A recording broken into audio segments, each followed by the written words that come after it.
Masechet Nazir Daf Lamed Zayin Amud Bet. On va commencer par Lamed Zayin Amud Aleph, la 8e ligne de la page. Ul Abaye Me'ikara Kakashiale Maïdekama Ravdimi Vekamotivle Kol Halin Tiuvta Hadar Amarle Liten Ta'am Ke'ikar. La Gemara se rapporte, elle se réfère à la question qu'a posée Abaye à Ravdimi. Vous en souvenez? Ravdimi avait rappelé un enseignement de Rabbi Abahu au nom de Rabbi Yohanan. Lequel? C'est que du mot Mishrat, qui est écrit à propos du Nazir, on en déduit un principe fondamental pour le Nazir. Lequel? Heter mitztaref le'isur.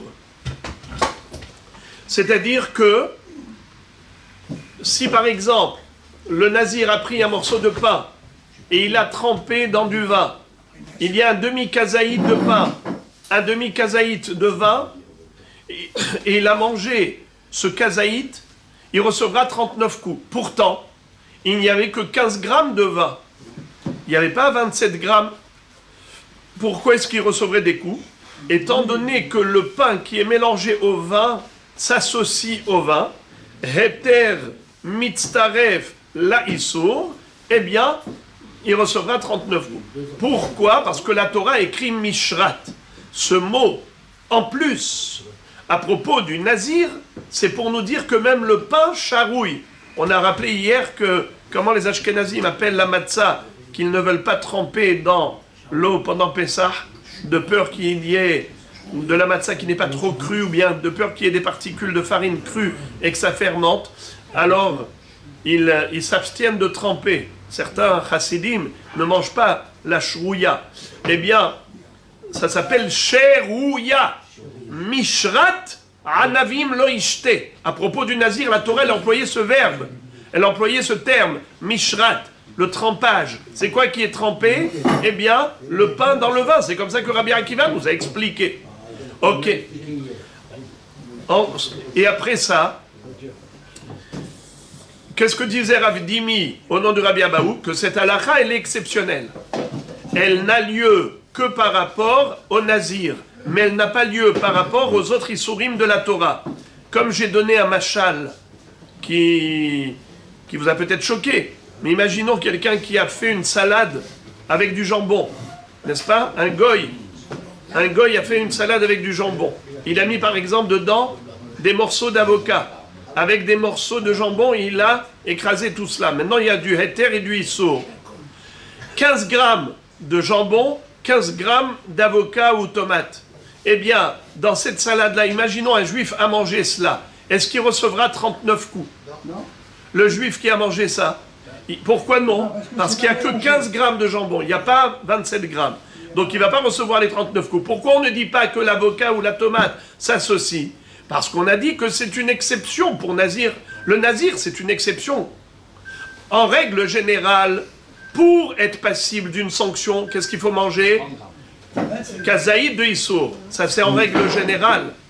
Mais pour le Nazir, même s'il n'a pas mangé un shi'our entier, il n'a mangé qu'un demi-shi'our de Issour et un demi-shi'our de Heter, malgré tout, il sera passible de la sanction.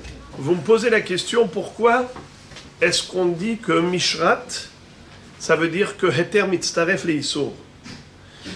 Les Mefarshim expliquent que si Mishrat ne voulait pas dire Heter mitztaref le'isur, alors ça veut dire quoi? Ça veut dire que le pain qui est absorbé de vin, la personne, le Nazir qui en a mangé, il sera condamné. Pourquoi? Parce qu'il y avait dans ce pain un révéit de vin. S'il y avait un réveil de vin, ce n'est pas un chidouche. Le chidouche est que le pain s'associe au vin. C'est qu'il n'y a pas le shi'our, il n'y a pas le volume requis de vin. Il n'y a que, par exemple, 10 grammes de vin. Et il y a 20 grammes de pain. Et malgré tout, nous disons Heter mitztaref le'isur, ou bien 15 et 15. Heter mitztaref le'isur, c'est ça le chidouche. Parce que sinon, pourquoi la Torah a écrit Mishrat? Si c'est pour nous dire qu'il est hayav quand il a bu le kazaït de vin, eh bien, ce n'est pas un chidouche, puisqu'il a bu le shi'our requis. Et là, le Hidouche, il est que même s'il n'a pas bu le Shi'ur, on associe le Heter au Issour. Alors maintenant, je reprends le sujet. Qu'est-ce qu'avait dit Rav Dimi?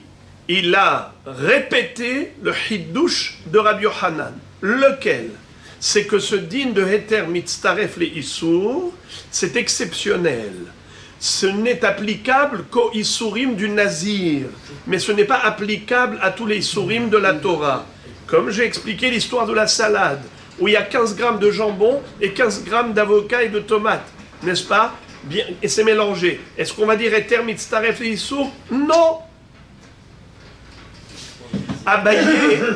Abaye, au début, il a posé des questions à Rav Dimi.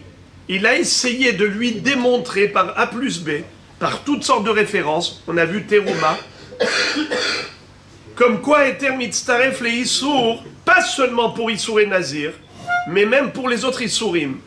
C'était les questions de Abaye, auxquelles Rav Dimi, au fur et à mesure, a répondu au tac à Abaye. Et donc finalement Rav Dimi, il reste sur sa position, laquelle? Que Heter Mitztaref le Issour, c'est uniquement pour Nazir, mais pas pour les autres Issourim de la Torah. Maintenant, Abaye s'adresse à Rav Dimi et lui dit, excuse me, Bichlal, tout ce Hidouche Atsoum, de dire que Heter Mitztaref le Issour, d'où tu l'as déduit? Du mot, comment on appelle ça? Mishrat. Et Mishrat, Heter Mitztaref le Issour ben Nazir. Mais peut-être que Mishrat, ça veut nous enseigner un autre din bichlal, un din de Ta'am Ke'ikar. Be'emet Heter lo mitztaref le Issour. On peut très bien dire que la Torah n'a jamais donné un enseignement aussi révolutionnaire que celui-là. De dire que le Heter, ce qui est permis, devient interdit, parce qu'on l'associe à l'interdit, comme j'ai dit, 15 grammes de pain avec 15 grammes de vin, ça fait un volume de kazaït interdit. Pour le nazir, on lui donne 39 coups. Peut-être que la Torah n'a jamais dit ça. Ce que la Torah a voulu dire, c'est Ta'am Ke'ikar. Ça veut dire quoi Ta'am Ke'ikar? C'est que le goût de l'interdit, c'est comme l'aliment interdit. Et Rabotai, concentrez-vous. Qui est-ce qui se rappelle ce que j'ai expliqué hier? Quelle est la différence entre le principe Heter Mitztaref le Issour et le principe Ta'am Ke'ikar? Parce qu'il a pas le goût. Ça perd son goût, donc le goût du vin. Oui, mais je voudrais... Non. Quelle est la subtilité? Comment on peut couper un cheveu en deux? Écoutez bien, le cheveu ici, on le coupe en deux. Abaye dit, mais qui dit que Mishrat vient m'enseigner un hidouche phénoménal qui s'appelle Heter Mitztaref le Issour? Peut-être que ça vient m'enseigner un hidouche plus petit, plus compréhensible. Lequel? Ta'am Ke'ikar. Que le goût de l'interdit, c'est comme l'interdit lui-même.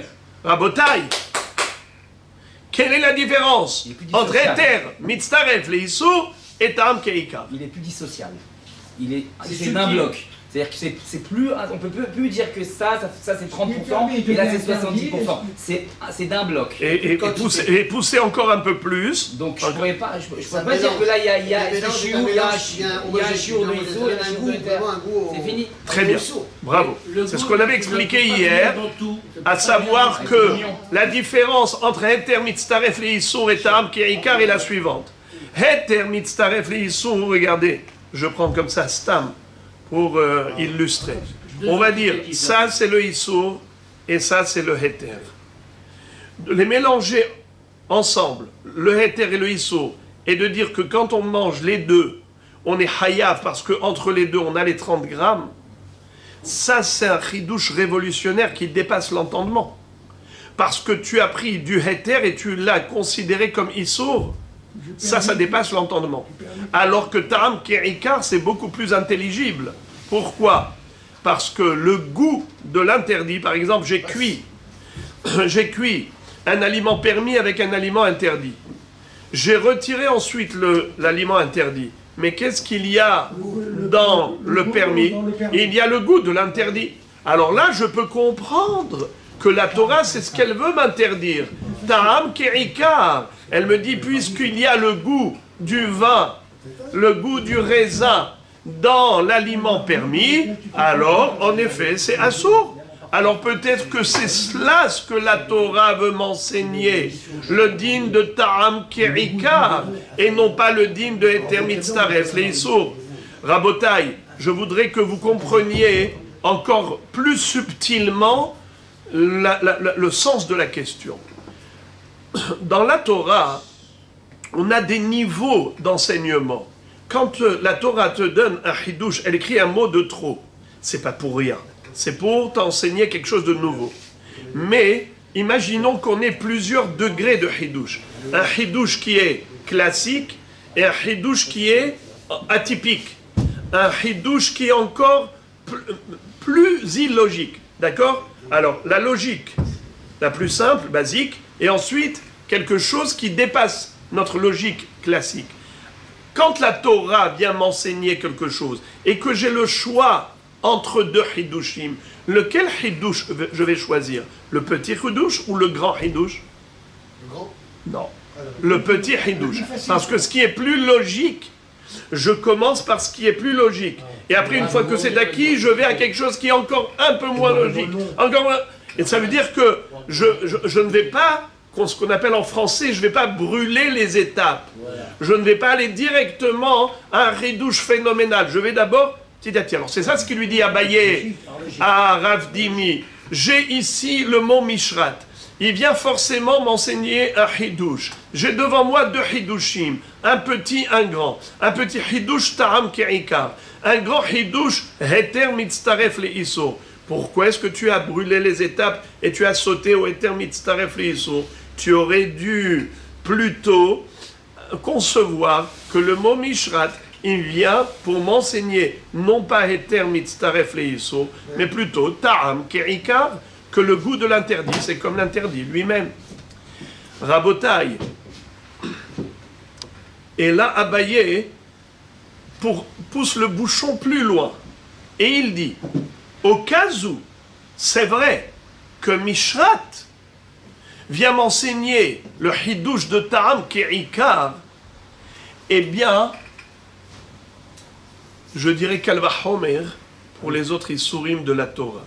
Si déjà pour le Nazir, qui est un Issour léger, comme on va le voir tout de suite, que le Nazir par rapport aux autres Issourim, ça s'appelle un Issour léger. La Torah a tout de même considéré le goût de l'interdit, le goût du vin, comme le vin lui-même, Ta'am, Ke'ikar, à plus forte raison, pour tous les Issourim de la Torah, qui sont plus graves et plus sévères que le Issour du Nazir, que c'est sûr qu'on devrait appliquer la règle de Ta'am Ke'ikar, que le goût de l'interdit, c'est comme l'aliment interdit lui-même. Et pourquoi les autres Issourim sont considérés plus graves et plus sévères que Nazir, on va le voir tout de suite.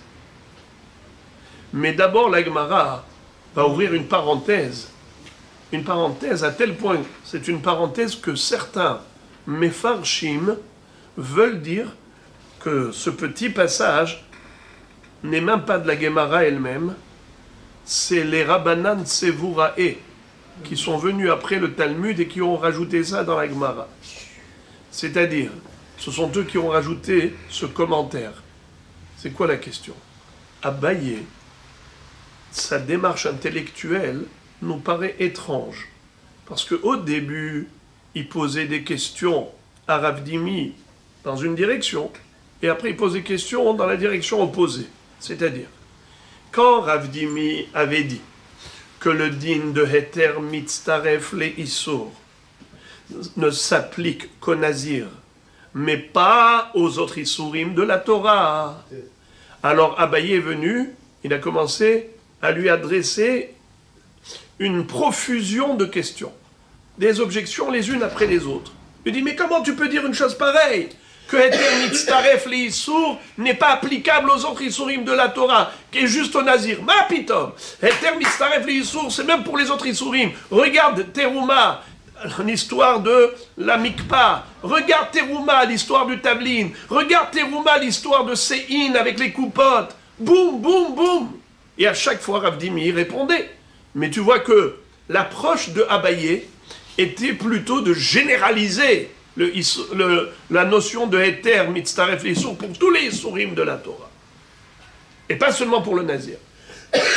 Et là, maintenant, il est en train de renverser la vapeur. Et il dit à Rav Dimi, mais qui te dit que Bichlal, ça existe, cette notion de Heter, Mitztaref, l'Issour?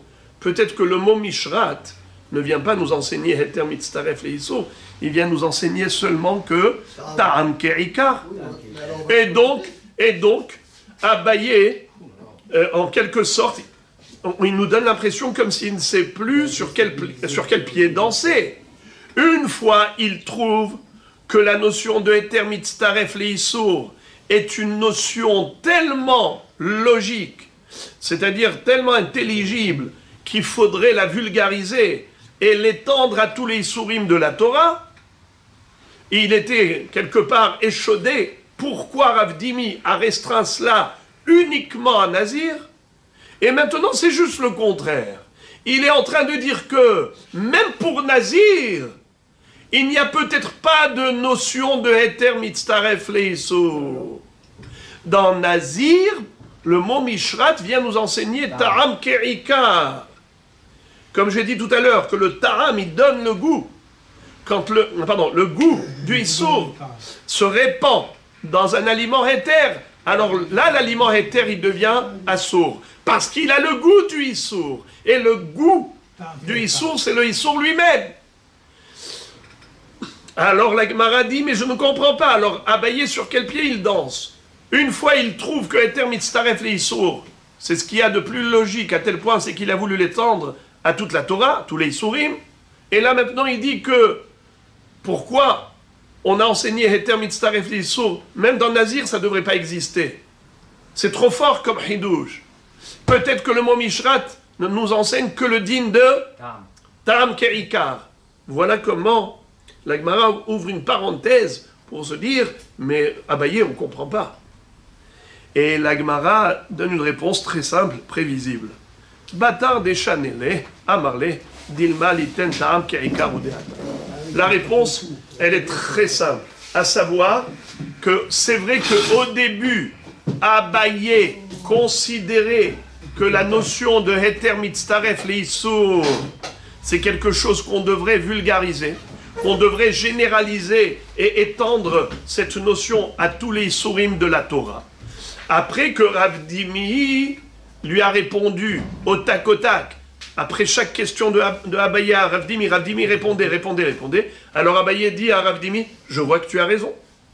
Alors maintenant, puisque j'ai vu que tu as raison, qu'on ne peut pas étendre Heter Mitztaref Leissour à tous les Issourim chez Torah, alors maintenant, permets-moi de te poser une question inverse. Qui te dit Bichlal que ce Hidouche existe? Peut-être que Heter Mitztaref Leissour, c'est une notion qui n'existe pas du tout. Et le mot Mishrat, duquel tu as déduit Heter Mitztaref Leissour, peut-être qu'il vient nous enseigner. Ta'am Ke'ikar. Voilà comment la Gemara nous explique la démarche intellectuelle de Abaye, comment elle a été. Quand il a renversé la vapeur, c'est après les réponses que lui a donné Rav Dimi au fur et à mesure de ces questions. Imaginons par exemple, il y avait une marmite où on avait cuit dedans kazaït de cheval, de cochon. On arrive nous en vacances, on prend une marmite. Si quelqu'un va cuire des spaghettis dans cette marmite sans la cachériser, il aura le goût du porc dans ses spaghettis. Eh bien, étant donné qu'il y avait un kazaït de porc là-dedans, le goût maintenant de ce kazaït va dans les spaghettis, eh bien, Ta'am Ke'ikar, exactement. Peu importe la quantité qui sera dedans. Par rapport à la quantité, on saura s'il reçoit mal le coup ou non, c'est ça? Est-ce que c'est par rapport à la quantité, s'il a mangé plus le kazaït de pâte à ce moment-là? Oui. S'il a mangé plus que kazaït de pâte. Parce que dans un kazaït de pâte, il y a le goût du kazaït du pâte. Ah, donc c'est le kazaït de pâte qui deviendra maintenant. Mitztaref Leissour. Si après le développement que vous avez fait, c'est une invention. Mais comment ils ont pu le sortir? Alors on va y arriver. Alors regardez, ça c'est la question de Abaye. D'ailleurs, tout à l'heure je vous l'avais dit que ce din-là de Heter Mitztaref, pardon, le din de Ta'am Ke'ikar, maintenant, Abaye, il veut le généraliser. Et comment? Par le biais d'un kalvachomer, d'un raisonnement d'a fortiori. Il dit comme ça. Dilma liten Ta'am Ke'ikar ou de'ata l'igdeta'ania mishrat. Liten Ta'am Ke'ikar. D'ailleurs, il a trouvé une braïta qui conforte son opinion, sa question. La braïta nous dit que du mot mishrat, qui veut dire trempage, à propos du nazir, la Torah veut nous enseigner le principe que Ta'am Ke'ikar, le goût du Issour, c'est comme le Issour lui-même. Chez Im Shara Anavim Bamaim, Veyesh Baem Ta'am Yain, Hayav. Par exemple, si le nazir avait pris des raisins et il les a trempés dans de l'eau, même si après il a retiré les raisins, mais en attendant les raisins, ils ont donné du goût dans l'eau. Ils ont donné du goût à l'eau. Alors, l'eau qui a le goût du raisin, si le nazir boit ce liquide, eh bien, il recevra malkout, hayav. Umika natadal l'école isurim shebatora. Et de là, tu déduis cette halakha pour tous les isurim shebatora. Et regardez ça, comment c'est beau. Uman nazir shen isuro isur olam, ven isuro isur ana'a, veyesh heter li isuro, asabotam ke'ikar, qu'il est hakerem, chez isuran isur olam, ve isuran isur ana'a, ve'en heter li isuran, enodin sheyasebo, ta'am ke'ikar. C'est-à-dire, quel est le kalvachomer que la Gemara nous présente? Et elle nous dit, si déjà pour le nazir, qui est un issour léger, nous appliquons la règle de Ta'am Ke'ikar, le goût de ce qui est interdit, le goût du vin qui est interdit au nazir, est considéré comme le vin lui-même, bien que le issour du nazir est un issour olam. On sait très bien que les interdictions qui incombent au nazir ne sont qu'éphémères et provisoires. Ça dure 30 jours. Après 30 jours, il termine sa nésiroute. Alors que tous les issourim de la Torah, qu'est-ce qu'ils sont? Des issourim définitifs. Également, ve'en issuro issurana'a. Deuxième gravité qu'on retrouve pour certains issourim, comme qu'il est à Kerem, qui est assour même ba'ana'a, pas seulement ba'achila. Troisièmement, v'yesheter li issuro. Pour le nazir, il y a une possibilité d'aller voir le hacham et de lui demander hatarat nedarim. Alors que pour tous les issourim de la Torah, il n'y a aucune possibilité de rendre permis ce qui est interdit. Alors tu vois qu'il y a ici 3 degrés de gravité. Premièrement, c'est que le qu'il est à Kerem. Premièrement, qu'est-ce qu'il est le qu'il est à Kerem? Il est issour olam, c'est un issour définitif. Deuxièmement, c'est un issour hana'a, pas seulement issour achila, mais même issour hana'a, on ne peut pas profiter. Et troisièmement, c'est que le nazir, tu peux faire atarat nedarim, il va chez le hacham, il annule la nézirut, alors que, par exemple, quand il va faire atarat nedarim, le raisin, le vin sera permis. Car c'est interdit que parce qu'il est nazir, mais si il annule sa nézirut chez le hacham, eh bien il a le droit. Alors que les kil et akerem, kil haïm, c'est quoi kil haïm? Un mélange un croisement de deux espèces, comme par exemple la vigne avec le blé. D'accord? Et si quelqu'un plante une vigne dans un champ de blé ou du blé dans une vigne, eh bien tout ce qui poussera là-bas sera interdit à la consommation. Et qu'est-ce qu'il faut en faire? Il faut brûler. Comme il est écrit, pen tukdash amelea. Tukdash, c'est la contraction de 2 mots. Tukad esh. Donc maintenant, si déjà, pour le nazir, la Torah dit que le goût du vin, le goût du raisin, par exemple, il a pris des raisins, il les a mis dans de l'eau. Il a laissé macérer. Et les raisins ont impacté l'eau. On a le goût des raisins dans l'eau. Qu'est-ce qu'on a dit? Que si le nazir boit cela, il recevra malkout. Comme il est écrit dans la Torah, Vechol mishrat anavim lo ishte. Répétons. Vechol mishrat anavim lo ishte. C'est quoi mishrat? Trempage de raisin, il ne doit pas boire. Alors, kalva homer, si déjà, pour le nazir, on dit que Ta'am Ke'ikar, Kalva Homer pour qu'il ait à Kerem. Qu'il ait à Kerem, chez Isuran Isur Olam, V'Isuran Isur Ana'a, V'en Eter Isuran, Enodin, chez Yasebo Ta'am Ke'ikar, le blé qui a poussé dans une vigne, qui a fait maintenant que c'est un mélange, un croisement qui est interdit, et cette interdiction, elle est éternelle. Et cette interdiction, elle n'est pas seulement à la consommation, mais même au profit.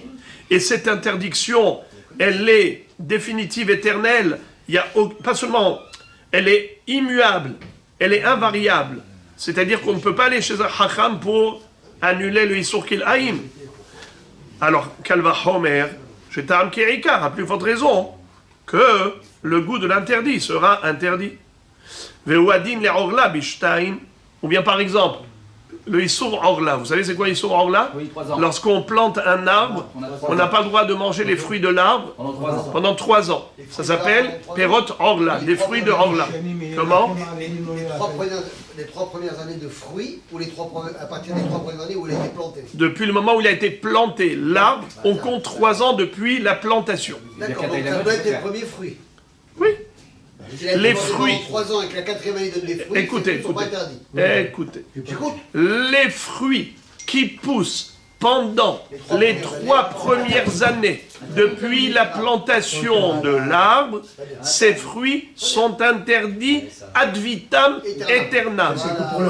Les fruits qui vont pousser pendant la 4e année en Eretz Israël, ces fruits-là ont une kedusha. Ça s'appelle Netar Reva'i. C'est-à-dire, ces fruits-là, il faut les manger à Yerushalayim. Et si c'est trop lourd ou trop loin, il faut transférer la kedusha des fruits sur de l'argent. C'est pareil. On transfère la kedusha des fruits sur de l'argent. Et qu'est-ce qu'on fait avec l'argent? Normalement, on aurait dû acheter des produits alimentaires à Jérusalem, les manger là-bas. De nos jours, comme on n'est pas à Tahor et ainsi de suite, alors qu'est-ce qu'on fait? Alors? Pas du tout. Mais des kabaïtes, non, c'est pas pour être. Pas du tout. C'est pas considéré. Pas du tout. Alors, ouais. Pas du tout. De nos jours, ce qu'on fait, on met dans la mer morte. Ça veut dire quoi? Qu'est-ce que ça veut dire? En fait, cet argent-là, par exemple, si vous avez fait ce qu'on appelle Pidion, Maaser Sheni, vous avez fait Pidion, Netar Reva'i, ce qu'on appelle Hillul, vous avez désacralisé les fruits par un transfert de la Kedusha sur l'argent. Eh bien, cet argent, écoutez, tout cet argent-là, on va ensuite, par exemple, vous avez par exemple 10 euros, vous avez par exemple 10 shekels. Vous pouvez prendre juste 10 centimes et vous transférez, même si vous avez 1 million, vous transférez la Kedusha de 1 million, de toutes les pièces de monnaie, de tout Eretz Israël, dans une pièce de monnaie de 10 centimes. Et là, qu'est-ce que vous faites avec ça? Vous l'envoyez au Yam HaMelach, c'est-à-dire dans un endroit qui deviendra inaccessible. Ou bien vous abîmez et vous cassez la pièce. Avec un marteau. Avec un marteau. On la jette au-dessus de l'arbre. Vous savez comment nous on fait aujourd'hui? Moi, je la... Comme on a... Il y a une façon de détruire très facilement. Regardez comment on fait. On prend une cuillère de sucre. On prend une cuillère de sucre, où il y a dedans une chavepruta, un sucre en poudre. Et on dit que toute la kedusha qu'il y a sur toute cette somme d'argent, qu'elle passe sur cette cuillère de sucre, sur le sucre, qui fait une pruta. Et après, on ouvre le robinet et on verse là-bas le sucre et on l'envoie aux égouts. C'est comme l'argent que vous avez jeté au Yam HaMelach. Ah ouais? Pour tout, on peut faire ça? Et pour tout? C'est-à-dire quoi pour tout? On achète la troumotte, les troumottes, parasol, etc. Oui, bah, Sercheni. Ouais. C'est ce qu'on fait une fois tous les 3 ans. C'est ce qu'on fait une fois tous les 3 ans. Et d'ailleurs, on a fait ça dans la Pessah de Shemitah, on l'a fait. Alors, la Gemara dit, Kalva Homer pour Orla Bishtaim. C'est-à-dire, on a dit tout à l'heure qu'il y a 3 éléments de gravité dans le Issour qu'il est à Kerem par rapport au Nazir. Nazir est un Issour qui n'est que par rapport à la consommation, alors que qu'il est à Kerem, c'est même au profit. Nazir, ça a une limite après 30 jours, alors que qu'il est à Kérem, ça n'a pas de limite. Nazir, on peut l'annuler en allant chez le Hacham, alors que ça, ce n'est pas annulable. Mais pour Orla, les fruits de Orla, ça n'a que 2 dimensions supérieures au Nazir, pas 3. Lesquelles? Et c'est là la réflexion. Qu'est-ce qu'il y a de plus dans Orla que dans Nazir? Shtaim, la Gemara nous dit 2 éléments. Qu'est-ce qu'on va dire? Ça s'annule pas. Premièrement, la chose la plus facile, c'est l'Issur Hana'a. Parce que pour Nazir, il n'y a pas interdiction de profiter des raisins. Le Nazir, il a le droit de profiter. Si par exemple le Nazir a envie de te vendre 1 kilo de raisin, il a le droit. Et pourtant il profite. Il n'y a pas de Issour de profiter pour le Nazir des raisins. Le Issour, c'est de manger. Alors que pour Orla, il y a un Issour de profiter. Non seulement que tu ne peux pas manger les raisins, tu ne peux pas manger les fruits des 3 premières années, mais en plus tu ne peux même pas profiter, tu ne peux pas les vendre. Secondo, c'est que ces fruits-là, ils seront interdits ad vitam aeternam. Ces fruits-là, c'est Issur Olam. Ces fruits-là ne seront jamais permis. Jamais. Alors que le Issur Nazir, c'est un Issur qui a une limite, à 30 jours. Après 30 jours, il pourra arrêter la Néziroute. Par contre, pourquoi est-ce que nous avons dit que pour qu'il ait à Kérem, il y a 3 éléments de supériorité, de gravité, alors que pour Orla, il n'y a que 2 éléments? Quel est l'élément qui diffère entre qu'il est à Kérem et Orla? Eh bien, c'est l'histoire de Yesh Heter le Isuro. Qu'est-ce que ça veut dire Yesh Heter le Isuro? Le Isur de Orla, c'est que 3 ans. Après 3 ans, il y a la 4e année. On a dit tout à l'heure, il faut juste racheter la Kedusha des fruits pendant la 4e année. Et après, pendant la 5e année, il n'y a plus rien à faire. C'est automatiquement profane. Quel est le point commun avec Nazir? Nazir, il peut aller chez le Hacham et demander l'annulation. Yecheter li Isuro. Alors que là, il ne peut pas. Les fruits, pour les fruits eux-mêmes, il ne peut pas. Mais ça va s'arrêter tout seul. Car après 3 ans, il n'y a plus de Orla. Donc ça s'appelle Yecheter li Isuro. Il y a ceux qui disent que ça s'appelle un Isuro Isur Olam. Et il y a ceux qui disent que ça rentre dans le cadre de Yecheter li Isuro. D'une manière ou d'une autre, c'est clair, net et précis, que les fruits, même des 3 premières années, qui s'appellent Perot Orla, ça c'est sûr que ce sont des fruits interdits ad vitam aeternam. Par contre, le Issour de l'arbre, lui, il va disparaître après 3 ans. Yesh Heter li Issuro. C'est par rapport au Issour de l'arbre. L'arbre qui produisait des fruits interdits, eh bien, il va produire des fruits permis. Un peu comme lorsque tu annules le neder. L'arbre, évidemment que l'arbre... Attendez. Oui, mais justement, c'est important de relever ça. C'est important de relever. Ok, Rabbi Moshe, j'ai entendu. Alors, maintenant, les arbres eux-mêmes, évidemment, qui sont permis au profit. On peut couper des branches pendant les 3 ans. S'il y a des branches qu'il faut, par exemple, élaguer et mettre ça dans ta cheminée, il n'y a aucun problème de profiter. Là, on parle ici de l'interdiction de profiter des fruits de l'arbre. C'est-à-dire, l'interdiction de Orla, elle est relative à l'arbre pour sa production de fruits. Écoutez bien. C'est pas juste les fruits, parce que si vous regardez dans la Torah, ça c'est quelque chose que je vous dis maintenant, c'est quelque chose qui vaut de l'or. Écoutez bien, c'est écrit comme ça.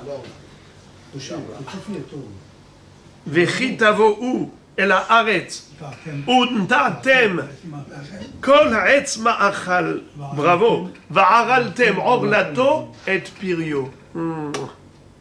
Qu'est-ce que c'est que ça? La Torah nous dit, quand vous viendrez en Eretz Israël, vous allez planter des arbres. Écoutez bien le Lachon. Écoutez, comptez les mots. Untatem kol etz ma'achal. La Torah nous dit, vous allez planter des fruits, pardon, des arbres fruitiers. Etz ma'achal. Va'araltem orlato et pirio. C'est quoi cette histoire? Il a fait là sur les fruits. Vous entendez? Va'araltem orlato et pirio. On aurait pu dire va'araltem et pirio. Les fruits seront orla. Où est ton oreille? Pourquoi tu fais ça? Elle est là. Pourquoi tu dis va'araltem orlato et pirio? Ça veut dire quoi? La Torah, en fait, elle t'interdit pendant les 3 ans de profiter de l'arbre par rapport à ses fruits. Elle ne t'interdit pas de profiter de l'arbre par rapport à ses branches et ses feuilles, mais elle t'interdit de profiter de l'arbre par rapport à ses fruits. Donc maintenant, on comprend mieux que Yesh Eter L'Isuro ou bien En Isuro Isur Olam, ça dépend des Rishonim. Ça veut dire que la limite du Isur, elle est par rapport à l'arbre. L'arbre, jusqu'à présent, il te produisait des fruits interdits, et à un moment donné, il te produit des fruits permis. Donc c'est l'arbre qui varie. La variation, elle est au niveau de l'arbre. Donc c'est comme la Néziroute. Soit la Néziroute, après 30 jours, ça s'arrête le Issour, ou bien la Néziroute, tu vas chez le Hakram, et tu fais Atarat Nedarim. En tout cas, la Gemara ne s'est pas donné la peine de nous expliquer, elle a compté sur notre réflexion. Elle nous a dit juste qu'il est à Kerem, Shalosh, Or l'ashtaim, débrouille-toi maintenant. Allez, Rabotaï, allez, interrogation orale. C'est quoi les chaloches, Rabbi Moshe? C'était quoi les chaloches? Alors, Isur Ana'a, Isur Olam, et En Heter li Isur. Orla, qu'est-ce qu'on a dit? Orla, Isur Ana'a, et après il y a un deuxième élément. Lequel? Soit tu choisis Isur Olam, soit tu choisis Heter li Isuro, ça dépend des Rishonim. Bon. Alors, Rabotai, vous avez compris maintenant la question de Abaye. J'ai mis exactement 3/4 d'heure pour arriver à l'essentiel. C'est quoi l'essentiel? C'est ce que je vais dire maintenant. Abaye donc pose la question et il dit à Rav Dimi, comment tu peux te permettre de dire que le mot Mishrat vient nous enseigner un hidouche phénoménal qui est Heter Mitztaref le Issour, mais peut-être que le mot Mishrat vient nous enseigner juste que Ta'am Kerikar, et pas seulement à propos du Nazir, mais même à propos de tous les Issourim de la Torah. Pourquoi je me permets, Rabotai, de vous dire tous les Issourim chez Bat Torah? Nachon? C'est qui a dit ça? C'est la Gemara. Regardez, Kol Issourim chez Bat Torah. Et pourtant, le Kalva Homer qu'a cité Abaye, qu'a cité la Braïta, c'est juste par rapport à Kil et à Kerem et par rapport à Orla. Parce que dans Kil et à Kerem, il y a 3 éléments.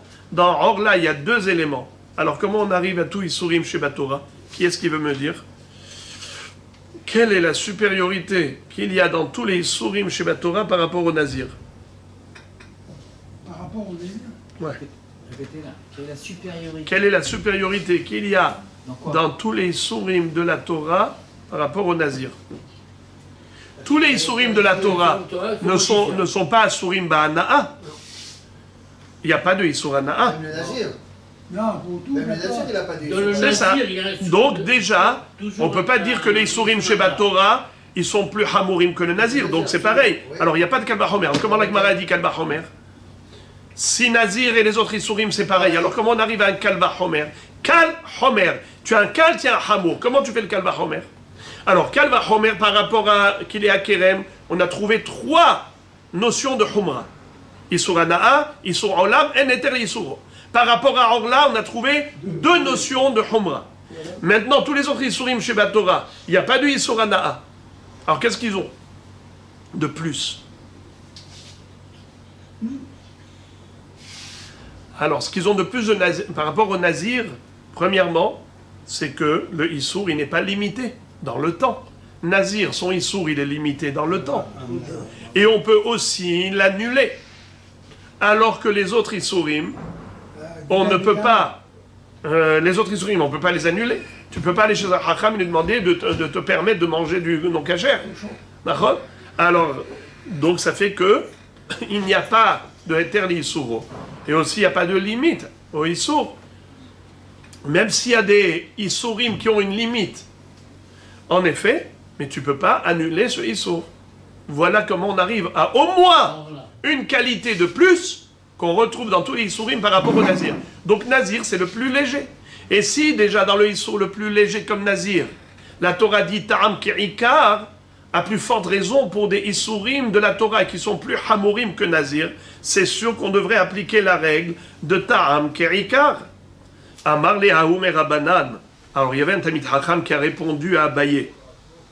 Et il lui dit, tu veux savoir d'où sait-on que le mot Mishrat vient nous enseigner que Heter Mitztaref Issour et non pas Ta'am Ki'ikar? Eh bien ce chidouche qu'avait donné Rabbi Yochanan, c'était d'après Rabbi Akiva. C'était uniquement par rapport à Rabbi Akiva. Kika Amar, les Rabbi Akiva. La Gemara dit, hey Rabbi Akiva, où est-ce que tu as retrouvé Rabbi Akiva s'exprimer?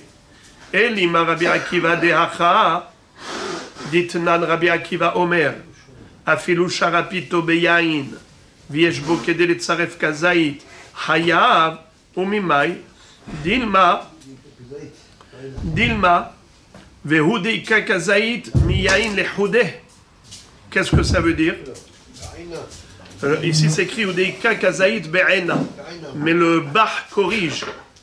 Le Bach corrige et il dit Ve'udeika Kazaït Bayain Lehudeh. C'est-à-dire, écoutez bien le sens de la réponse qu'il a donnée. C'est qu'il dit que Rabbi Akiva, dans la Mishnah, c'est lui qui nous a enseigné que Heter Mitztaref Leisur. Pour l'instant, il ne nous explique pas pourquoi Rabbi Akiva le dit, mais au moins déjà de nous prouver que Rabbi Akiva, qui est un Tana, c'est lui qui l'a dit. Parce que Rabbi Yochanan, c'est un Emora. Alors Abaye se permet de poser une question. Mais si c'est un Tana comme Rabbi Akiva, on ne remet pas en cause. Il faut juste comprendre pourquoi il a dit. Mais déjà, il lui dit, c'est Rabbi Akiva. Et où est-ce qu'on retrouve Rabbi Akiva qui a dit clairement que Heter Mitztaref Leisur?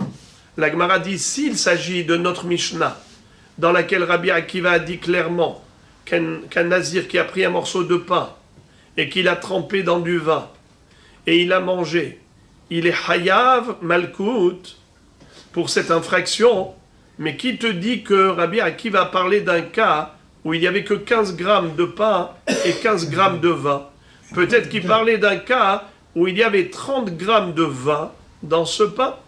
Et puisqu'il y avait 30 grammes de vin, c'est pour cela qu'il reçoit Malkout.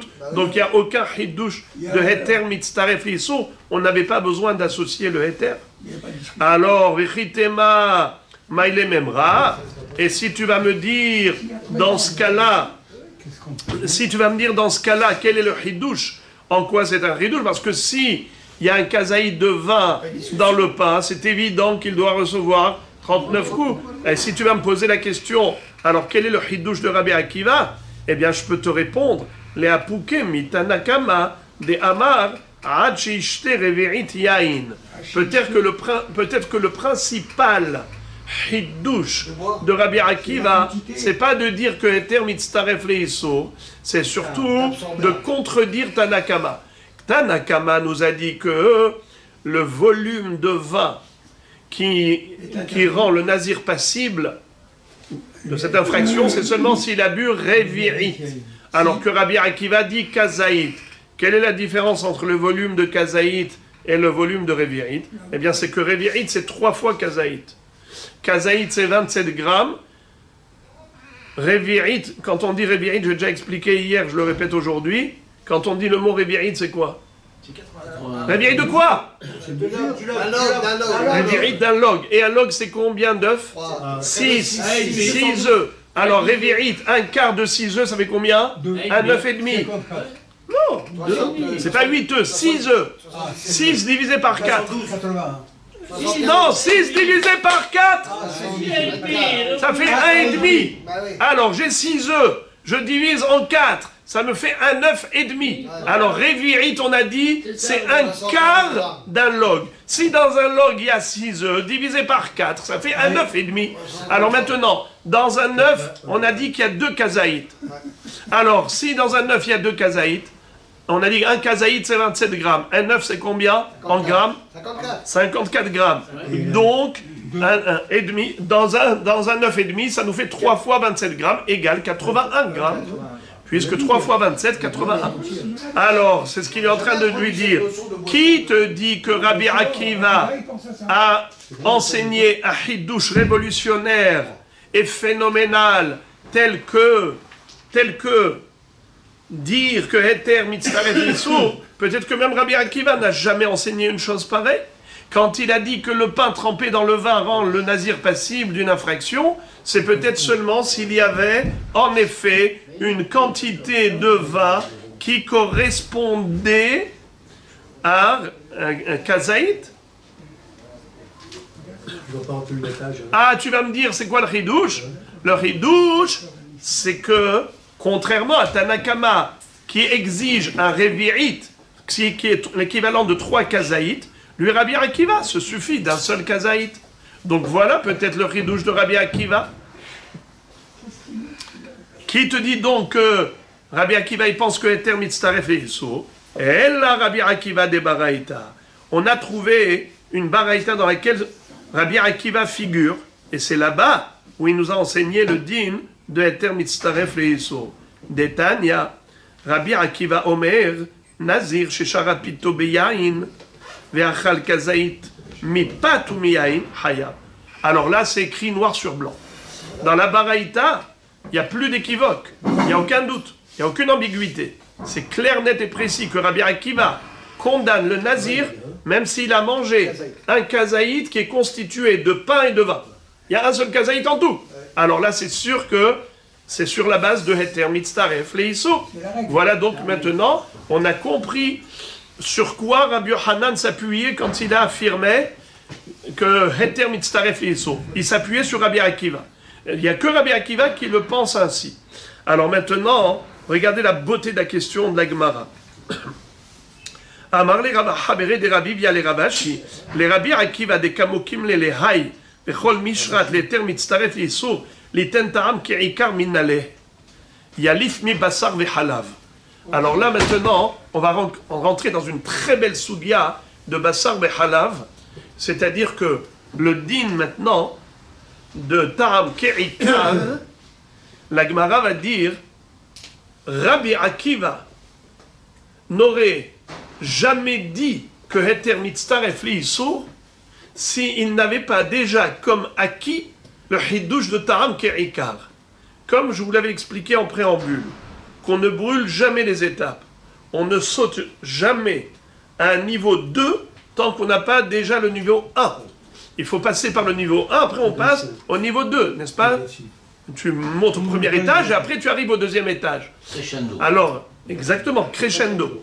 Donc maintenant, Rabbi Akiva et Hachamim, qu'est-ce qu'ils ont comme mahloket?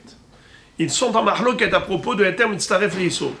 Rabbi Akiva dit oui, Heter Mitzaref Leissour. Hachamim disent non, en Heter Mitzaref Leissour.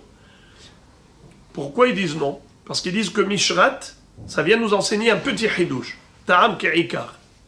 Et donc on n'a pas de pasouk supplémentaire pour un plus grand hidouche. Or, Rabbi Akiva, que disait-il? Que Mishrat, c'est pour nous enseigner Heter Mitzaref Leissour. Mais ça c'est le hidouche numéro 2. S'il est arrivé au hidouche numéro 2, ça veut dire qu'il a déjà appris et déduit le hidouche numéro 1 de par ailleurs. Alors la question est de savoir d'où il a appris. Parce qu'il ne peut pas se permettre, de dire que Mishrat vient nous enseigner un si grand hidouche de Heter Mitzaref Leissour s'il n'avait pas déjà comme acquis la notion de Ta'am Ke'ikar. Alors d'où il a déduit la notion de Ta'am Ke'ikar pour dire que forcément Mishrat vient nous enseigner le hidouche numéro 2. Aïe, ça veut dire qu'il avait une longueur d'avance. Où est-ce qu'il a trouvé ça? Aïe, aïe, aïe. Réponse. Yalif mi basar behalav. Il a déduit de l'interdiction qu'a donnée la Torah de mélanger le lait et la viande. Quel rapport? Basar behalav, lafta'am be'alma ou ve'asur achadami loshna. Qu'est-ce que ça veut dire? La viande et le lait. Est-ce que c'est pas juste un goût? Et pourtant la Torah a interdit ce goût? Exemple. Si on a cuit de la viande dans du lait, et après tu as retiré la viande, qu'est-ce qu'il y a dans le lait? Le goût de viande. Est-ce que tu as le droit de boire ce lait? Interdit. Formellement. Car la viande a cuit dans le lait. Et pour quelle raison la Torah l'a interdit? Parce qu'elle a dit qu'il y a le goût de la viande dans le lait. Alors voilà. De Basar Behalav, tu as appris la notion du goût de l'interdit. Regarde, on n'est pas au bout de notre peine. Alors la Gemara nous dit comme ça. Vera Banan. Alors pourquoi les Hachamim, eux, n'ont pas fait comme Rabbi Akiva? Hidush numéro 1, Ta'am Ke'ikar, on le déduit de Basar Behalav. Hidush numéro 2, Eter Mitztaref Le'Isur, on le déduit du mot Mishrat, à propos du Nazir. Pourquoi Hachamim n'était pas d'accord avec Rabbi Akiva? Réponse. Mi Basar Behalav lo gamrinan de Hidushu. Eux, ils pensent qu'on ne peut pas déduire de Basar Behalav une règle générale pour toute la Torah. Et dire, de même que pour Basar Behalav, la Torah a dit que le goût est interdit, comme le goût de viande dans le lait est interdit, ou le goût de lait dans la viande est interdit, la rôle. Tu veux dire que c'est pareil pour toute la Torah? Le goût de l'interdit est interdit? Faux. Pourquoi? Car je peux très bien dire que Basar Behalav, c'est exceptionnel. Ce n'est pas une référence pour en faire une généralité, car c'est vraiment exceptionnel. La Gemara dit, Maï Hidouché, en quoi c'est exceptionnel, le Basar Behalav? Elima de Haïlehoudé Shari, ou Bahade Hadade Assour, si tu vas me dire que la spécificité de Basar Behalav, c'est que le Basar tout seul est cachère. Le lait tout seul est cachère. C'est le mélange des deux qui est interdit. C'est en cela qu'il y a une nouveauté. C'est en cela que c'est révolutionnaire et donc on ne peut pas en faire d'une exception une généralité. Eh bien, je vais te contredire. La preuve que c'est faux. Qu'il aïm nami, haïlehoudé shari, haïlehoudé shari, ou bahade adade, asso. Tu vois bien qu'il existe d'autres notions pareilles. Par exemple, tu as le droit de manger du raisin? Oui. Tu as le droit de manger du blé? Oui. Et pourtant, quand tu les mélanges, tu fais un croisement dans la plantation. Tu n'as pas le droit. Tu ne pourras plus manger du kil'e à kerem. Ce qui veut dire que ce n'est pas hidushik. Il existe d'autres isurim dans la Torah qui sont basés sur le mélange, sur le croisement. Par exemple, la laine toute seule est permise. Le lin tout seul est permis. Et quand tu mélanges les deux, c'est interdit.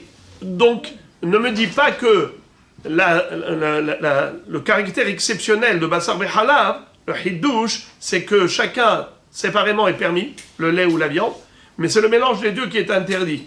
Alors c'est un grand Hiddush. C'est pas un grand Hiddush. Il y a plein de notions comme ça dans la Torah. Alors c'est pourquoi tu ne peux pas faire du Basar Behalav une généralité? Pourquoi tu dis que ça ne peut pas être une référence? Tu dis que c'est une exception. En quoi c'est une exception? J'ai pas compris. Il lui a dit, je vais te dire c'est quoi l'exception. Et là, de itaru le kule yoma behalba shari, umavshille bashule asur. Et il lui a dit, je viens, je vais t'expliquer. Quand tu prends de la viande et du lait, si tu les as trempés l'un dans l'autre, par exemple, tu as mis de la viande, pendant 24 heures, pendant 100 heures, tu as laissé la viande macérer.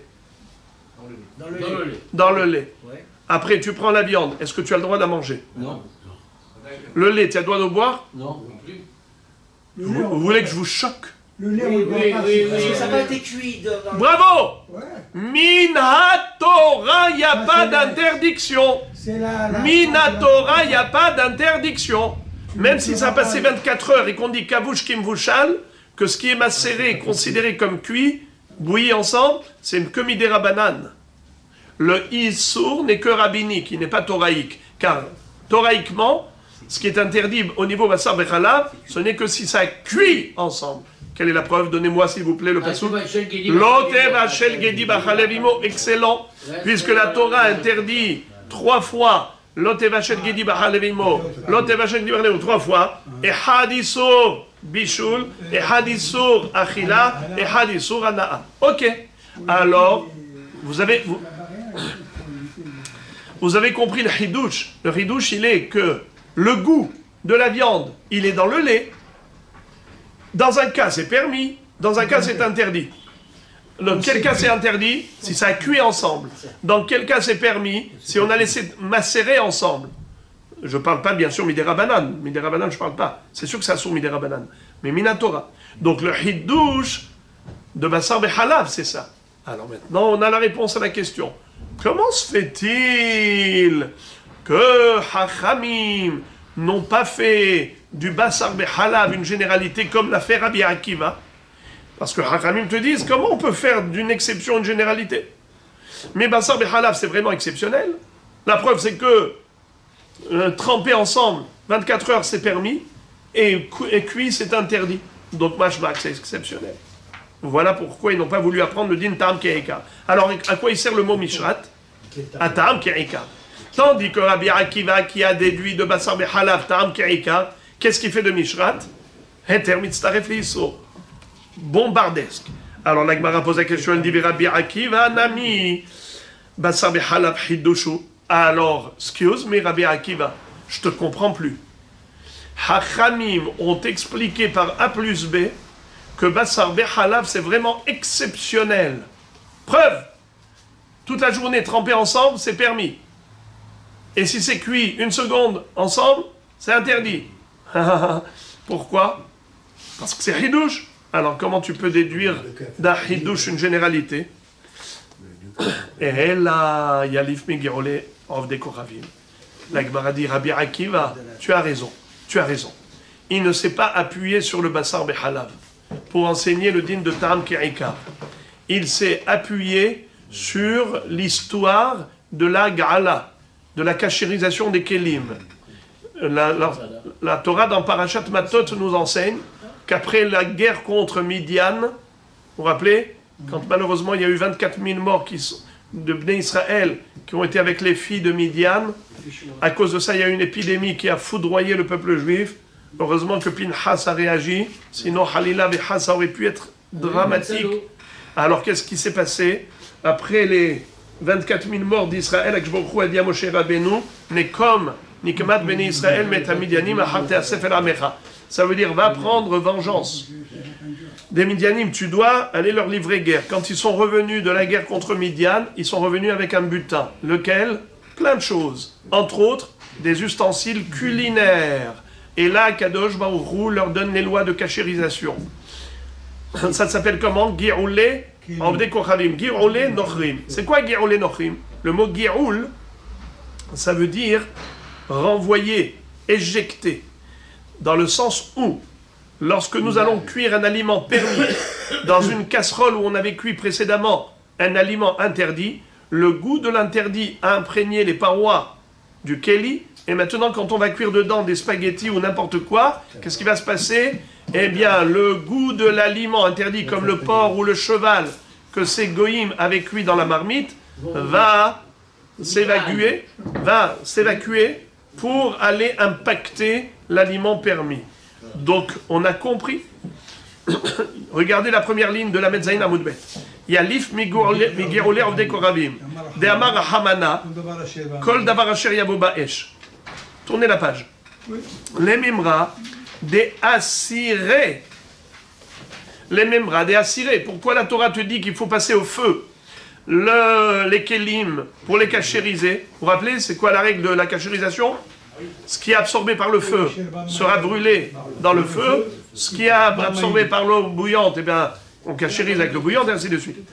Alors, les Mimra de Asiré, pour te dire que les Kélim sont interdits, et pourtant, pour quelle raison la Torah interdit ces Kélim? Elle a imposé la cachérisation. C'est parce qu'il y a dans les parois du Kéli le goût de l'interdit. Il n'y a que le goût, il n'y a pas l'aliment lui-même. Donc de là, Rabbi Akiva a déduit Que le goût Eikar. Que bravo, Ta'am Ke'ikar. Alors la Gemara pose la question, dit le Rabbanan Lametipokleme Gi'olé Ovde Kochavim. Pourquoi les Chachamim ont déduit le din de Ta'am Ke'ikar du mot Mishrat? Pourquoi ils n'ont pas déduit du din de cachérisation des Kelim, où nous voyons que la Torah interdit le goût de l'interdit? Amarle Hatam Hidushu. Regardez-moi ça. Il lui a dit, Hachamim ne sont pas d'accord avec Rabbi Akiva pour considérer que l'histoire des Kelim, des Goïm, dont le goût de l'aliment était interdit, on pourrait en faire une référence générale. Ce n'est pas possible de généraliser cette interdiction. Pourquoi? Car le din de la cachérisation des Kelim, c'est quelque chose qui est hidouchique. Et quelque chose d'exceptionnel ne peut pas devenir une généralité. Alors, qu'est-ce qu'il y a d'exceptionnel, la Gemara demande? La Gemara dit comme ça.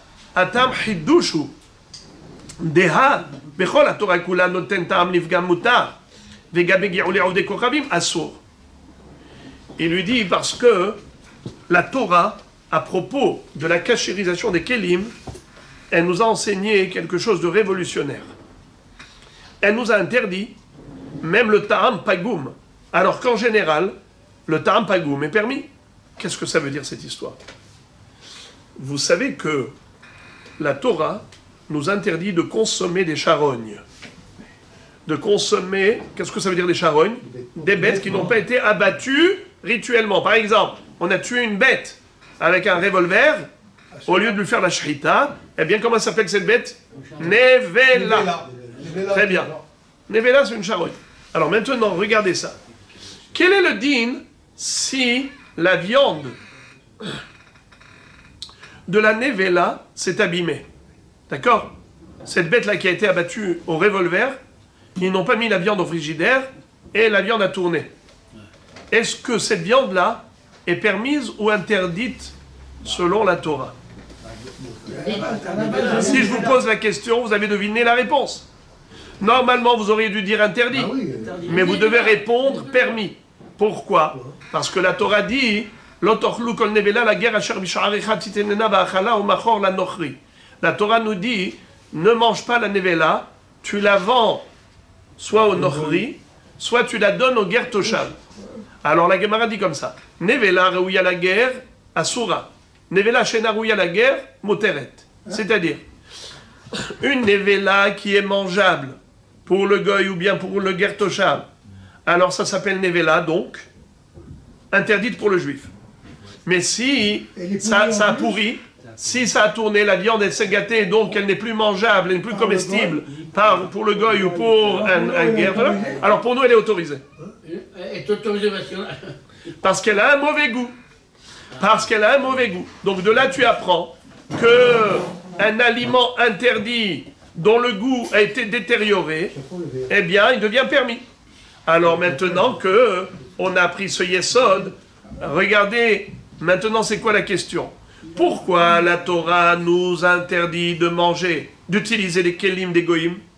Pourquoi il fallait cachériser après la guerre contre Midian? Pourquoi il fallait les cachériser? À cause du goût. Mais ce goût-là, il est détérioré. Mais ce goût-là, il est détérioré parce que après 24 heures, de non-utilisation d'un keli, le goût imprégné dans les parois du keli est détérioré, il est pagoum. Et s'il est détérioré, donc la Torah, elle n'aurait pas dû exiger la cachérisation des kelim, elle nous aurait dit, c'est bon, vous pouvez utiliser, puisque le goût, il est pagoum. Vu que dans Nevela, il nous a permis le goût pagoum, c'est vrai que ça sauve midera banane. Bien sûr que la Nevela, on ne va pas la manger même si elle est gâtée, midera banane. Midera banane, c'est assourd, mais la Torah, c'est permis. Alors, écoutez bien. C'est ça le chidouche. Hachamim disent, on ne peut pas être d'accord avec Rabbi Akiva pour généraliser le din de Ta'am Ke'ikar qu'on a retrouvé à propos de la cachérisation des kelim. Comme là-bas le goût est interdit, partout le goût est interdit. Non, car pour les kelim c'est spécial, vu que la Torah là-bas nous a interdit même un mauvais goût.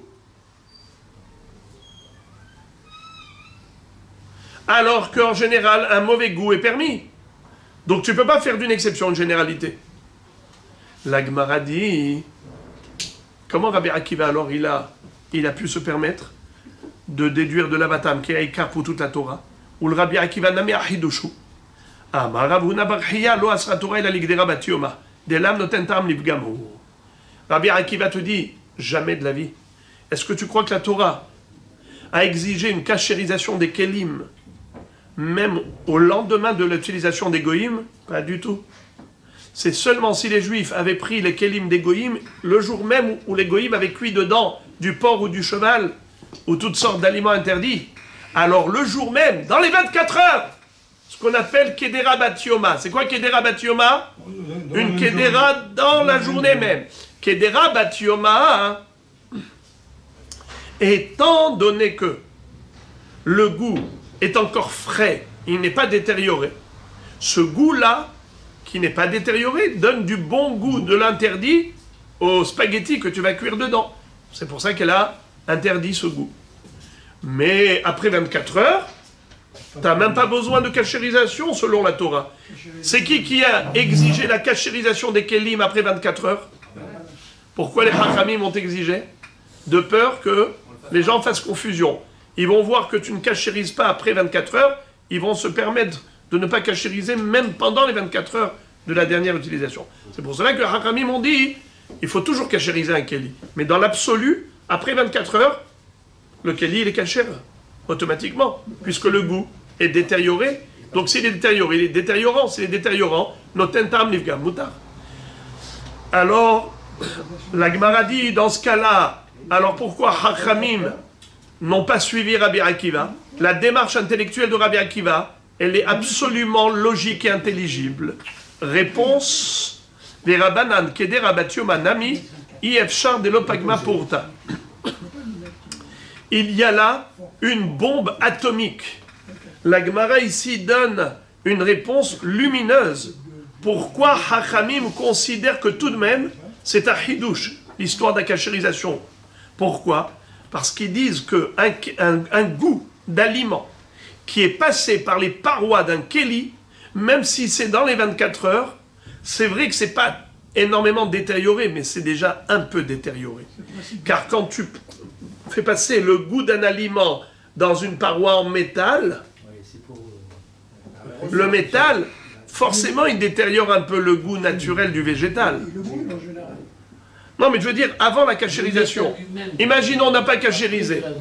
Hachamim disent, même si tu as cuit des spaghettis dans une marmite que le goy, il y a juste 1 heure, il avait cuit dedans du cheval. Toi, tu as lavé. D'accord? Tu as lavé la marmite, elle est nickel. Tu l'as pas cachérisée. Tu as cuit dedans des spaghettis. Qu'est-ce qui se passe? Le goût du cheval qui est rentré dans la marmite est passé aux spaghettis. Alors, Hachamim, Rabbi Akiva dit, ça c'est un goût qui est bon. C'est dans ce cas-là que c'est assourd. Hachamim disent, non, c'est quand même un hidouche d'interdire ça. Pourquoi? I efshar de l'opagam porta. C'est impossible que les parois de la marmite n'ont pas un petit peu détérioré le goût de l'aliment précédent. Ce cheval ou ce porc qu'il a cuit le goy dedans, étant donné que c'est passé par les parois métalliques, n'est-ce pas? Alors, c'est vrai qu'après ça va ressortir, mais ce ne sera pas un goût frais, ce sera un goût d'un aliment qui est passé par des parois métalliques. Et c'était en quoi c'était ces kélim dont parle la Torah? Qui est-ce qui se rappelle? C'était des kélim métalliques. On parle de Zahav, on parle de Kezef, on parle de Nehoshet, on parle de Bédil, on parle de Roferet. N'est-ce pas? On parle du métal. Vous imaginez un goût d'aliment qui passe par le métal? Vous pensez que ça a un goût parfait? C'est sûr que ça n'a pas un goût parfait. Et malgré tout, la Torah exige cachérisation. Selon Hachamim, c'est Hidouche. C'est Hidouche. Et puisque c'est un Hidouche, ça reste une exception. On ne peut pas faire d'une exception une généralité. Voilà pourquoi ils ne sont pas d'accord avec Rabbi Akiva. Amar le Rav Habere de Rav Ivia le Rav Ashi, Miderabanan Nishma le Rabbi Akiva. Rav Aha, le fils de Rav Ivia, dit à Rav Ashi, d'un enseignement de Hachamim, je peux déduire une compréhension des paroles de Rabbi Akiva. Quoi? לאו אמרי רבנן היי משרת ליתן טעם כעיקר, ומכאן אתה דן לכל איסורים שבתורה, לרבי עקיבא נמי דקמוקים ללהי משרת היתר מצטרף לאיסור, לימה מכאן אתה דן לכל איסורים שבתורה. Ça, c'est une question bombardesque que vous auriez dû poser depuis le début. Je suis très content que vous ayez patienté.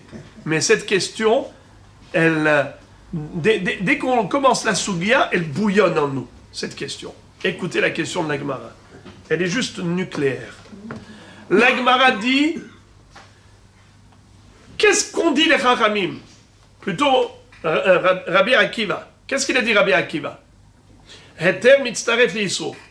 Qu'est-ce qu'on dit Chachamim du mot Mishrat? Ta'am ke'ikar. Mais rappelez-vous la Baraïta. Qu'est-ce qu'on dit les Chachamim? Kal vachomer. Si déjà à propos du Nazir qui est un Issour léger, la Torah dit Ta'am ke'ikar, à plus forte raison, tous les Issourim de la Torah qui sont des Issourim Hamurim, qui sont plus graves, c'est sûr que Ta'am ke'ikar. Vous vous rappelez en quoi les Issourim de la Torah sont supérieurs au Nazir? C'est que Nazir, premièrement, c'est que 30 jours. Et aussi Nazir, c'est que Issour Achila, c'est pas Issour Ana. Aussi Nazir, tu peux annuler le Neder de la Néziroute et tu fais disparaître. Alors, à plus forte raison, les autres Issourim. Alors, vous entendez? On dit, si déjà pour Nazir, qui est un Issour léger, à plus forte raison pour les autres Issourim de la Torah. Qui a dit ça? Chachamim pour Ta'am Ke'ikar. Alors la Gemara dit, même Rabbi Akiva. Rabbi Akiva aurait dû dire la même chose pour Heter Mitztaref Le'Isur. Qu'est-ce qu'il apprend du mot Mishrat? Chachamim du mot Mishrat, qu'est-ce qu'ils apprennent? Ta'am Ke'ikar. Rabbi Akiva du mot Mishrat, qu'est-ce qu'il apprend? Heter Mitztaref Le'Isur. Eh bien, comme Chachamim ont dit Kalva Homer pour les autres Isurim de la Torah, que Ta'am Ke'ikar, alors Rabbi Akiva devrait dire Kalva Homer pour les autres Isurim de la Torah, que Heter Mitztaref Le'Isur. Du miel, du miel. Les amis, dansez, dansez. Alors, regardez la réponse. Amarle, Mishum, Dehave Nazir vechatat, Shnektuvim abaim kehad, Vechol Shnektuvim abaim kehad, En melamdim. Qu'est-ce que ça veut dire? Il lui dit parce que nous avons une règle. Shnektuvim abaim kehad, En melamdim. Qu'est-ce que ça veut dire? Quand la Torah t'enseigne la même chose, le même hidush deux fois, c'est pour te dire que c'est une exception et pas une généralité. Eh bien, cette fois-ci, nous voyons que Heter Mitztaref Le'Isur, la Torah, elle a dit deux fois. Une fois dans Nazir, Mishrat, le pain et le vin, 15 grammes de pain, 15 grammes de vin, Rabbi Akiva dit, ça s'associe pour interdire au Nazir, et s'il a mangé, il recevra 39 coups. Le même din, on le retrouve à propos de Hatat. C'est quoi Hatat? Le korban expiatoire. La Torah nous donne des lois. Lesquelles lois? Par exemple, c'est qui peut manger Hatat? C'est juste le Kohen. Combien de temps il peut manger? Juste un jour et une nuit. N'est-ce pas? Maintenant, imaginons korban shlamim. Shlamim, qui est-ce qui peut manger shlamim? Tout le monde. C'est tout le monde, pas seulement le Kohen. Et combien de temps on peut manger? 2 jours et une nuit. Où est-ce qu'on peut manger le Hatat? Dans l'enceinte du Beth Amikdash. Où est-ce qu'on peut manger Shlamim? Dans toute la ville de Yerushalayim, Bechol Ha'ir. Rabotai, qui est plus hamour? Hatat ou Shlamim? Qui est plus grave? Hatat ou Shlamim? Hein? Évidemment Hatat. Bien sûr. Écoutez ça. Quel est le din si quelqu'un s'est trompé là-bas et il a pris de la graisse, du hatat ou du shuman, il a pris du shuman de hatat, le Kohen, il a dit, je vais me faire un bon méchoui, et il a pris ça, il a mis sur la viande du korban shlamim. Et il a été là manger dehors. attendez, d'abord déjà, il a pris, et il a fait comme ça, il a mis dessus, ça s'est bien imbibé, il a mis comme ça à griller, ça s'est bien rentré. La bonne graisse comme ça qui a fait un super méchoui, une grillade de folie, d'accord? Il l'a mis dedans, c'est bon. Maintenant, lui, qu'est-ce que nous dit la Torah? Kol anoger bahem igdash. Kol asher igar bibsara igdash. Kol asher igar bibsara igdash. Tout ce qui va toucher la viande du korban hatat sera kadosh. What is it? La Gemara nous dit comme ça. Hatat Mahi, c'est quoi cette histoire-là de Hatat où tu dis Heter mitztaref liso? Detania, comme il est écrit, Kol asherigar bipsara igdash. Tout celui qui va toucher la viande du Hatat deviendra Kadosh. Yachol afilu shelo bala. Quoi? Juste comme ça? Imaginons, tu prends deux viandes, une viande Hatat, une viande profane, et tu les mets comme ça en contact, ils se touchent, alors automatiquement la deuxième va devenir Kadosh. Si je traduis littéralement, quand la Sheriga Bepsara Ikdash, c'est ce que ça veut dire. Dès que ça touche, c'est Kadosh. Une viande profane, elle touche une viande Kadosh, elle devient Kadosh. C'est ce que ça veut dire. Faux. Ça, c'est de la traduction, c'est pas de la compréhension. Voilà comment on nous explique. Talmud Lomar, Bipsara. Bipsara. עד שיבלע בבשרה, יקדש להיות כמוה, שאם פסולה היא ייפסל, ואם כשרה תאכל כחמור שבה. Il dit, bibsara, bifnim, ça veut dire la graisse du hatat a pénétré la chair du shlamim, par exemple. Alors maintenant, écoutez bien. Imaginons que ce hatat était un hatat pasoul. Vous savez qu'est-ce que c'est hatat pasoul? Il existe 1001 façons de rendre un korban pasoul. Imaginons qu'il était pasoul. Exemple, je vais donner un exemple. Notar. Par exemple, on a laissé passer un jour et une nuit, d'accord? Donc, il a dépassé le sman. Il s'appelle notar. Assourd de manger, c'est très grave. Et voilà que le Kohen a pris de la graisse de cette viande qui était assourd, qui était notar, et il a badigeonné. Et il l'a mis dans le korban shlamim, il a mis à cuire ensemble, et voilà que maintenant ça a bien absorbé. Quel est le din maintenant de ce shlamim? Il est assourd. Interdit formellement. Pourquoi? Il a pénétré. Maintenant, quel est le din si ce n'était pas notar, c'était un hatat kasher? Eh bien, le shlamim, il faudra le manger comme le hamour. C'est quoi? Qu'est-ce qui est plus hamour? Hatat ou shlamim? Hatat. Alors le shlamim, il faudra le manger comme le hatat. C'est-à-dire que ce soit juste un Kohen qui mange et pas un Israël. Il faut que ce soit juste, il faut le manger dans l'espace de un jour et une nuit et pas 2 jours et une nuit comme shlamim. Il faudra le manger où? Dans l'enceinte du Beth Amikdash et pas intramuros Yerushalayim. Ça veut dire qu'on considère que Heter mitztaref leiso. Alors maintenant, la Gemara nous dit, alors dans ce cas-là, on a compris pourquoi Rabbi Akiva n'a pas voulu en faire une généralité de cette notion de Heter mitztaref leiso pour toute la Torah. Car ils nous disent, ça s'appelle Shne Ktuvim Abaim Kechad, ou Shne Ktuvim Abaim Kechad El Melamdim. Nous avons une règle. Écoutez, encore une fois, je vous répète ce que j'ai dit tout à l'heure. Quand la Torah nous enseigne la chose une fois, c'est qu'elle veut en faire une généralité, une référence générale. Mais quand elle nous enseigne la chose 2 fois, c'est qu'elle veut en faire une exception. Elle te dit là et là, oui, ailleurs, non. Répétons. Shne Ktuvim Abaim Keechad En Melamdim. 2 psukim qui m'enseignent la même chose ne peuvent pas enseigner pour les autres mitzvot. Bravo, ça devient exception. Sauf, quand est-ce que ce n'est pas une exception? Lorsque une mitzvah ne peut pas déduire de l'autre, donc elle était obligée d'écrire les 2 fois. Alors dans ce cas-là, c'est comme si elle a écrit une fois. Et donc ça devient une généralité. Répétons. Quand est-ce que on dit que c'est une exception et ça peut pas être une généralité? C'est quand elle a répété inutilement 2 fois. Elle aurait pu dire une seule fois, en faire une généralité. Pourquoi elle répète 2 fois? C'est pour dire que c'est exceptionnel. Mais si elle était obligée de toutes les façons de dire 2 fois, une fois là, parce que ça ne pouvait pas déduire de là, ça, et l'autre, il ne pouvait pas déduire de l'autre. Donc elle était obligée, puisqu'elle était obligée d'écrire les 2. Donc ça redevient une généralité. Ça redevient une référence.